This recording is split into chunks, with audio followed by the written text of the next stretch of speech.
அன்பார்ந்த முக்காலம் அறிவோம் காணொளி அன்பர்களே, ஜாதகத்தில் மிக முக்கியமான மனநிலை சார்ந்த தோஷங்களில் ஒன்றைத்தான் நாம் இன்று பார்க்கப் போகிறோம். இது முழுவதும் சந்திரனை அடிப்படையாக கொண்டுதான் கணிக்கப்படுகிறது. ஜோதிடத்தில் சந்திரன் மனதை, உணர்ச்சியை, நினைவாற்றலை மற்றும் மனிதனின் உள்ளார்ந்த உலகத்தை குறிக்கும் மிக முக்கிய கிரகமாக கருதப்படுகிறது. இந்த சந்திரன் தனிமைப்படும் நிலையில் உருவாகும் முக்கியமான தோஷங்களில் ஒன்றான பலர் இதை பற்றி பயத்துடன் அணுகின்றனர்.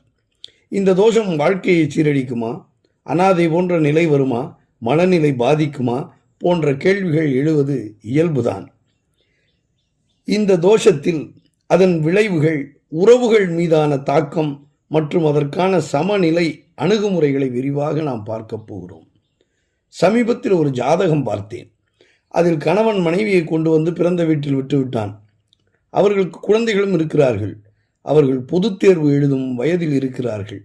மாமனார் மாமியார் எல்லோரும் இருக்கிறார்கள். பிறந்த வீட்டிலும் தாயார் மற்றும் சகோதர சகோதரிகள் எல்லோரும் இருக்கிறார்கள். ஆனால் தனக்குள்ளே அந்த பெண் பேசிக்கொண்டே இருக்கிறாள். தொடர்ந்து தன்னை வருத்தி கொண்டே இருக்கிறாள். தனிமையில் அழுது கொண்டே இருக்கிறாள். யாருடனும் சேர்ந்து இருப்பதில்லை. தொடர்ச்சியான தெளிவான பேச்சோ எதுவும் இல்லை.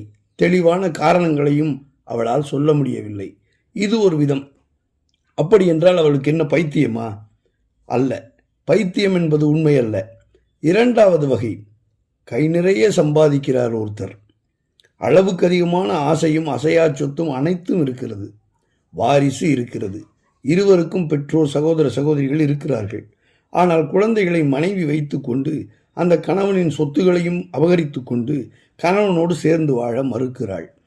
கணவன் பெற்ற குழந்தையை விட்டுவிட்டு, மனைவியை விட்டு, பெற்றோர்களை விட்டு ஒரே ஊருக்குள் கூட பிரிந்து வாழ்கிறான் அந்த பையன். இதுபோன்று இன்னும் பல. இந்த தோஷத்தை என்னவென்று சொல்வது?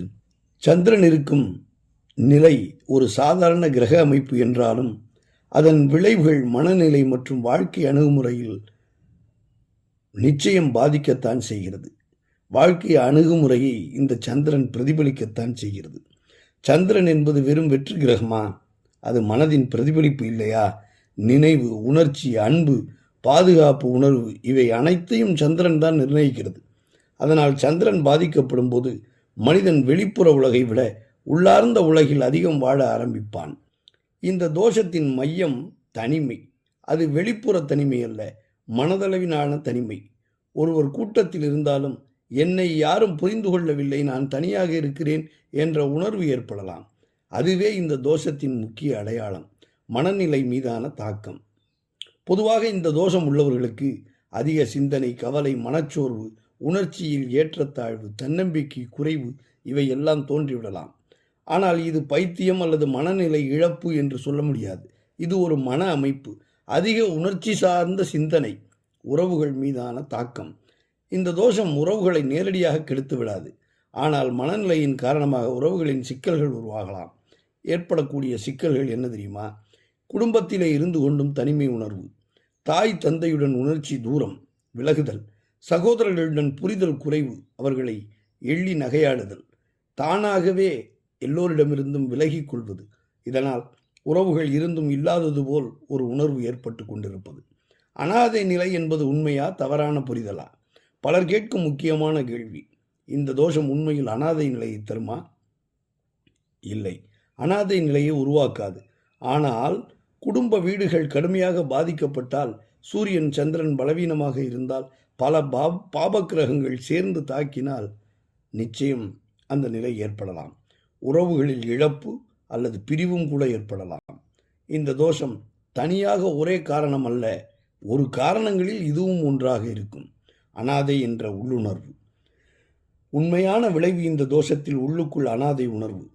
இதன் பொருள், குடும்பம் இருக்கிறது, உறவுகள் இருக்கின்றனர், ஆனால் மனதில் வெற்றிடம். இந்த நிலைதான் இந்த தோஷத்தின் ஆழமான தாக்கம். வாழ்க்கை மற்றும் பொருளாதாரத்தை பொறுத்தவரை இந்த தோஷம் வாழ்க்கையில் ஆரம்ப சிரமங்களை தரக்கூடும். பணம் நிலைக்காததாகவே இருக்கும். முயற்சியில்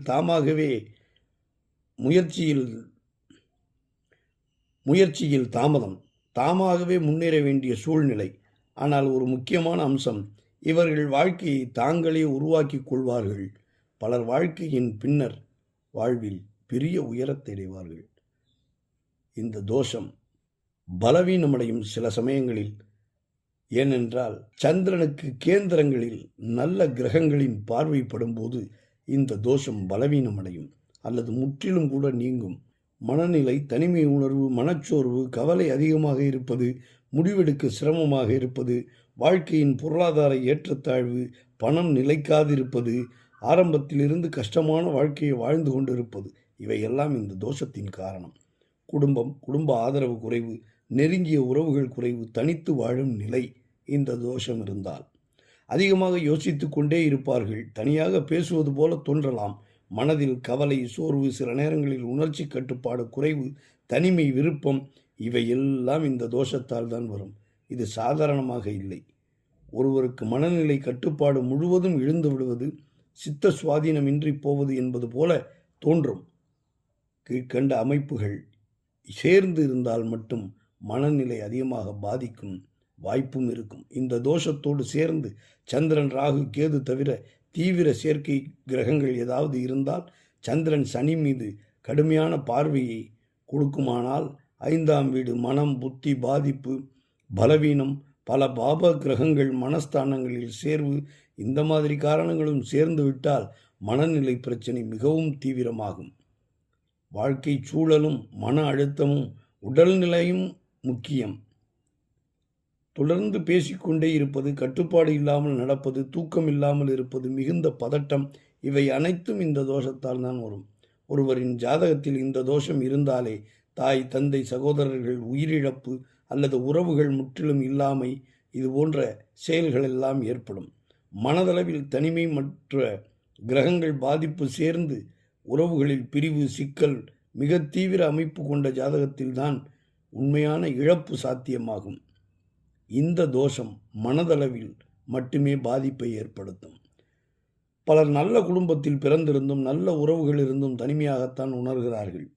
இது ஜாதகத்தில் சந்திரன் நிலை காரணமாகத்தான் இருக்க வேண்டும். ஆகவே இந்த தோஷம் என்பது பயப்பட வேண்டிய ஒன்று அல்ல, புரிந்து கொள்ள வேண்டிய ஒன்று. இது வாழ்க்கையை அழிப்பதல்ல, மனதின் இயல்பை காட்டுவது. இந்த தோஷம் உள்ளவர்கள் ஆழமான சிந்தனையாளர்கள், உணர்ச்சிசார் மனிதர்கள், தனித்துவமானவர்கள். சரியான வழியில் செல்லாமல் சற்று பிறண்டாலும் அவர்கள் மனநிலை பாதிப்படையும். இதை கருத்தில் கொண்டு இந்த கேமத்ரும தோஷம் உடைய பெண்களாக இருந்தாலும் ஆண்களாக இருந்தாலும் வயோதிகராக இருந்தாலும் இதற்கு வயது கிடையாது. எந்த நேரத்திலும் எந்த சூழ்நிலையிலும் அவர்களுக்கு இது வேலை செய்யும்.